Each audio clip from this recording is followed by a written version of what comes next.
اللہ اللہ آسمان کہتا ہے میں یہ وزن یہ بھار نہیں اٹھا سکتا. اللہ اکبر. پھر وہ پہاڑوں کی طرف چلتے ہیں. وہ پہاڑ جن کے بارے میں کہا گیا یہ تو زمین کی میخیں ہیں.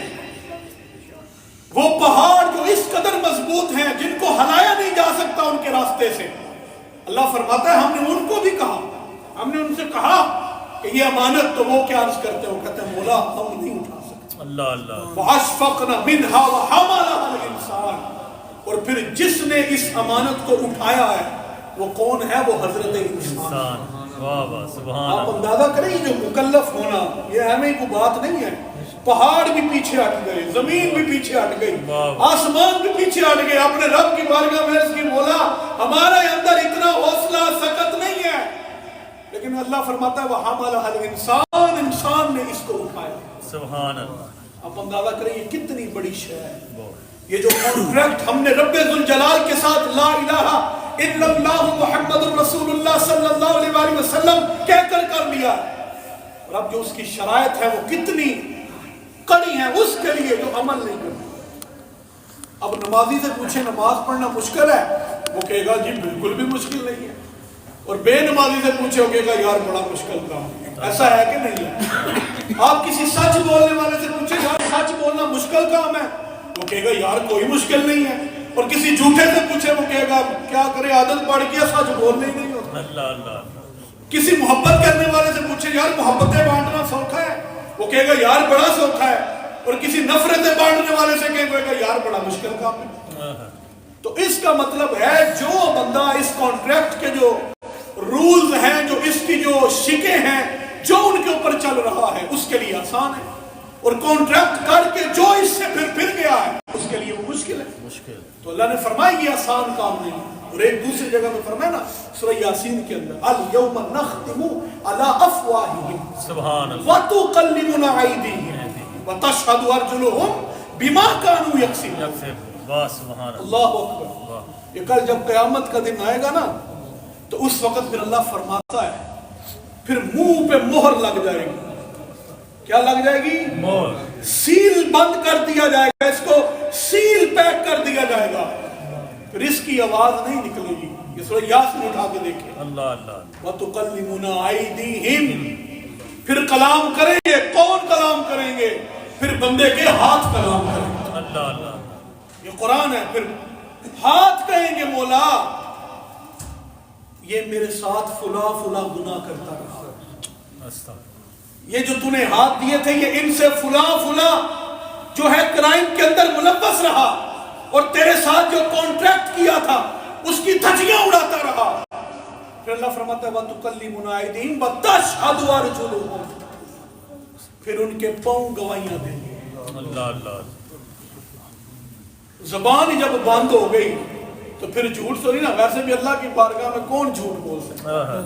اس کی بارگاہ میں کون ہے؟ یہ آج ہمارے یہ سی ٹی ٹی وی کیمرے یہاں پہ لگے ہوئے ہیں, ان کے اندر ہر چیز ریکارڈ ہوتی ہے. یہاں پر خدا ناستہ کوئی وائلیشن ہو تو آپ کو کوئی بندہ یا کسی کی کوئی چیز گم جائے, کوئی اٹھا لے, تو آپ انتظامیہ سے رابطہ کریں. وہ فوراً کہیں گے کہ ہم آپ کو بھی کیمرے دیکھ کے دکھا دیتے ہیں کہ آپ کی چیز کہاں گئی ہے, ہم ڈھونڈ لیتے ہیں. یہ انسانوں کے بنائے ہوئے کیمرے ہیں. تو وہ جو رب ذوالجلال ہے پھر اس کے اندر کتنی طاقت ہے, اور اس کا وہ کیمرہ کتنا پرفیکٹ ہونے والا ہے. آج ہم کہتے ہیں یہ فلاں کیمرے یہ نائٹ ویژن والے ہیں, یہ رات میں بھی نظر آتے ہیں, یہ فلائٹ موڈ, یہ اس کے اندر نائٹ موڈ کے اندر بھی چلتے ہیں اور بڑا اچھا ریزلٹ دیتے ہیں. تو ایک کیمرے وہ ہیں جو رب ذوالجلال نے بھی لگایا. اور اس کے بارے میں فرمایا کہ وَتُكَلِّمُنَا أَيْدِيهِمْ وَتَشْهَدُ أَرْجُلُهُمْ, کہ پھر اس کے پاؤں گواہی دیں گے اور وہ کہیں گے ہاں مولا یہ میرے ساتھ چل کے برے راستے پہ گیا تھا, یہ میرے ساتھ چل کے ہمیں کسی کے نقصان کے لیے لے کے گیا تھا, یہ میرے ساتھ چلا تھا اور اس نے ان پاؤں پہ چل کے اس راستے پر پہنچا تھا جہاں سے اس نے دوسرے لوگوں کا نقصان کیا تھا. تو پھر اس وقت کیا ہوگا؟ اس وقت سوائے شرمندگی کے, سوائے ندامت کے انسان کے پاس کچھ بھی نہیں. وہ کیا کر سکتا ہے؟ کچھ بھی نہیں کر سکے. اور یہی تو اللہ تعالیٰ نے فرمایا. اور یہ ایک حدیث میں یہ بھی فرمایا کہ رب ذوالجلال قیامت کے دن یہ ترمذی شریف کی حدیث ہے، جامع ترمذی کی، اس وقت تک بندے کو اپنے سامنے سے ہٹنے نہیں دے گا جب تک 5 چیزوں کے بارے میں سوال نہیں کر لے گا۔ اللہ اللہ 5 چیزوں کے بارے میں یہ رسول کریم نے فرمایا، سبحان اللہ اللہ ہٹنے ہی نہیں دے گا۔ یہ ہم اگلے دن بھی یہاں پر بیٹھ کے ایک مجلس میں بات کر رہے تھے، یہ جنت کمانی اتنی سوکھی نہیں ہے جتنی ہم نے بنا لی ہوئی ہے۔ یہ جنت کا حصول یہ اتنا آسان نہیں جتنا ہم سمجھتے ہیں۔ ایک ختم کروایا، کسی کی دعا کروا لی، کسی کی مدد کر دی، کسی کے سر پہ ہاتھ رکھ دیا، کسی کے لیے کوئی اچھا کام کر دیا تو ہم نے سمجھا جنتی ہو گئے۔ اللہ اللہ اللہ اکبر۔ میں یقین مانے جب یہ بات کرتا ہوں تو میں ڈر جاتا ہوں۔ حضرت ابو بکر جیسا جنا، حضرت ابو بکر جیسا رسول اللہ کا غلام، رسول اللہ کا وہ سچا عاشق صادق جس نے ہر شے تن من دھن سب کچھ، سب سے بڑا صحابہ میں محمد عربی کا وفادار صحابی حضرت ابو بکر صدیق، وہ کیا فرماتے تھے رضی اللہ تعالیٰ عنہ، وہ کیا ارشاد فرماتے تھے؟ وہ فرماتے تھے کاش میں انسان نہ ہوتا۔ اللہ اللہ اکبر۔ میرا یقین مانے میرا ساتھ نہیں دیتا، میری زبان ساتھ نہیں دیتی، اس پہ کیا کلام کروں۔ اللہ اکبر۔ اللہ بندے کو اپنے سامنے سے ہٹنے ہی نہیں دے گا۔ یہ مذاق سمجھتے ہو؟ اللہ نہیں ہٹنے دے گا۔ یہاں پر کوئی دنیا دار، کوئی تھوڑا تگڑا بندہ کسی کو جو ہے وہ اپنی جکڑ میں لے لے تو وہ نہیں چھوڑتا، اللہ نہیں ہٹنے دے گا۔ تو حضرت ابو بکر جیسا بندہ فرماتا تھا کاش اللہ مجھے انسان نہ بنایا ہوتا، کاش میں ایک درخت کی چڑیا ہوتا اور میں اڑتا چرتا جو چڑیا جو پرندے کام کرتے ہیں، اور پر اسی طرح میری زندگی ختم ہو جاتی۔ کیوں کہ رب ذوالجلال کے سامنے پیش ہونے سے ڈر لگتا ہے۔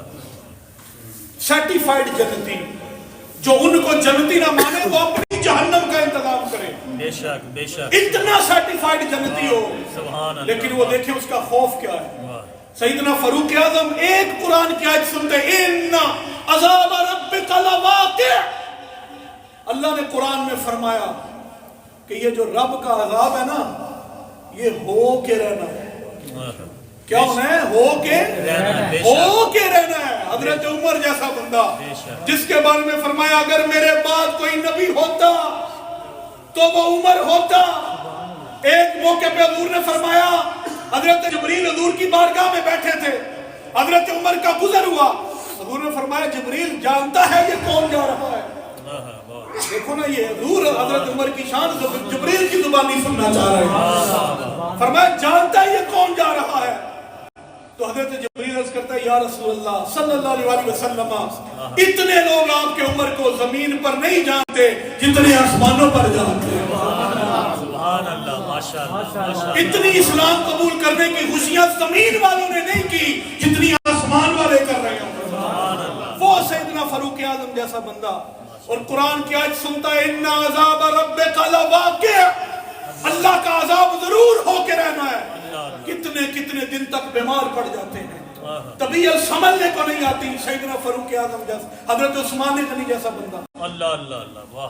ذوالنورین، 2 بیٹیاں حضور کی یکے بعد دیگرے نبی نے جس کو دی ہیں نکاح کے اندر، ایک بیٹی دی پھر دوسری دی، اور ایک حدیث میں فرمایا کہ اگر مجھ محمد کی 40 بیٹیاں ہوتی مرتی جاتی باری باری محمد عثمان کے نکاح میں دیتا چلا۔ سبحان اللہ سبحان اللہ، نعرہ تکبیر، نعرہ رسالت، نعرہ رسالت، نعرہ تحقیق۔ مرتبہ دیکھیں نا کتنا لے کے آئے عثمان، لیکن جب قبرستان سے گزرتے ہیں تو شدید بڑا سخت روتے ہیں، داڑھی مبارک بھی تر ہو جایا کرتی ہے آنسوؤں سے، اتنا خوف خدا ہے۔ مولا علی جیسا بندہ، اتنا بڑا رجال، نبی رحمت صلی اللہ علیہ وسلم جس کے اوپر فخر کرتے ہیں، انت الہادی المعتدی من بعد جس کو قرار دیا، وہ حضرت مولا علی، وہ رب ذوالجلال کی بارگاہ میں جب کھڑے ہوتے ہیں، اللہ سبحان اللہ، اللہ اکبر، ماشاءاللہ، تو کس قدر جسم کانپ رہا ہوتا ہے، کس قدر خوف کا جو ہے وہ طبیعت کے اوپر وارد ہوتا ہے، طاری ہوتا ہے، اور اس ماحول کے اندر وہ کھڑے ہوتے ہیں۔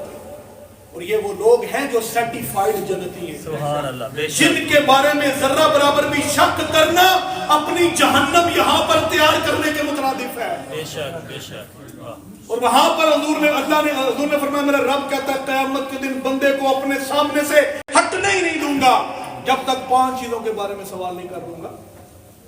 پہلی شے کیا ہے؟ اللہ فرمائے گا یہ عمر کہاں گزار کیا؟ یہ اللہ کا بندے سے سوال ہے، یہ مجھ سے بھی ہونا ہے، آپ سے بھی ہونا ہے، ہر شخص سے ہونا ہے۔ اللہ فرمائے گا یہ کہاں گزار کیا ہے عمر؟ اب اس کا کوئی جواب اگر ہے تو ٹھیک ہے، نہیں ہے تو تیار کر کے رکھو۔ اللہ اکبر۔ اللہ کرے کسی دوست نے کہا یاد میں گزاری، اللہ کرے ہم سب رب ذوالجلال کی یاد میں گزاریں، آمین، حضور کی محبت میں گزاریں، حضور کے عشق میں گزاریں۔ آمین۔ فرمائے یہ پہلا سوال یہ ہے کہ تو عمر کہاں گزار کیا ہے، اور دوسرا سوال کیا ہے تو نے مال کیسے کمایا، مال کیسے کمایا؟ یہ بھی ایک بڑا اہم مسئلہ ہے، لیکن کیونکہ ٹائم تھوڑا میں حدیث مکمل کروں گا، اور یہ سب کو پتا ہے کہ کیسے کمانا چاہیے۔ کہا کہ مال کیسے کمایا، پھر اللہ یہ بھی پوچھے گا کمایا تو پھر اس مال کو خرچ کہاں پہ کیا۔ صرف کمانا مسئلہ نہیں ہے، اس مال کو کما کے خرچ کرنا بھی صحیح راستے کے اوپر، یہ بھی ایک مسئلہ ہے۔ اور پھر یہ بھی فرمایا کہ جوانی کہاں گزاری۔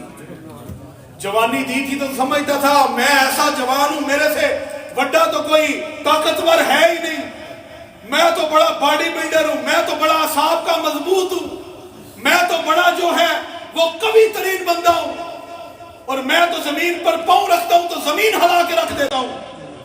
یہ کوئی کمال نہیں ہے۔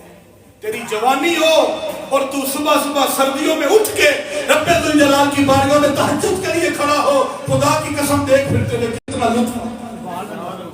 تیری جوانی ہو مسجد کی پہلی صف ہمیشہ تجھ سے بری ہو، تیری جوانی ہو اور تو رسول کریم کا عاشق نظر آتا ہو، تو رب ذوالجلال کے عشق میں، رب کی محبت میں فنا ہو گیا ہو، تو پھر تیری جوانی قابل قبول ہے۔ تو اللہ نے فرمایا ہم پوچھیں گے جوانی دی تھی کہاں صرف کر کے آیا ہے، کہاں گزار کے آیا ہے، یہ سوال بھی ہوگا۔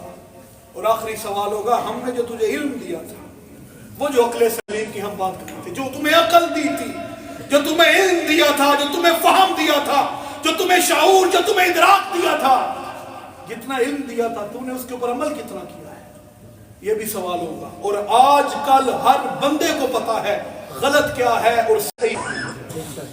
کوئی ہے ایسا ادھر کھڑا ہو کہ مجھے کہہ دے جی مجھے نہیں پتا، ایسا کوئی بھی نہیں ہو، کیونکہ سب کو پتا ہے۔ تو اللہ نے فرمایا ہم نے جتنا علم دیا تھا اتنا تم سے سوال ہوگا، اور جب سوال ہوگا تو اس سوال کا بھی جواب طے کرنا۔ فرمایا یہ وہ 5 جامع ترمذی کی حدیث ہے، یہ سوال ہے جب تک رب ذوالجلال ہر بندے سے نہیں کرے گا فردن فردن، تب تک بندہ جو ہے اس کے سامنے سے اپنے قدم نہیں ہٹاتا۔ تو اس لیے اللہ سے یہ دعا ہے اللہ رب العزت ہم سب کو عقل سلیم عطا فرمائے، اور اگر اس نے ہمیں مکلف بنایا ہے تو ہمیں اس کی باتوں کو ماننے کی بھی توفیق عطا فرمائے، اور جو ہمارا اس کے ساتھ کانٹریکٹ ہے، جو وعدہ ہے، اللہ قدم قدم پر ہمیں اس کو پورا کرنے کی توفیق عطا فرمائے۔ اور مجھ سے دوران گفتگو کوئی غلطی ہو گئی ہو، کسی بات سے کسی کا دل دب گیا ہو، آپ سے اللہ سے معافی کا طلبگار ہوں۔ وما توفیقی الا باللہ۔ جزاک اللہ، ماشاء اللہ، جزاک اللہ۔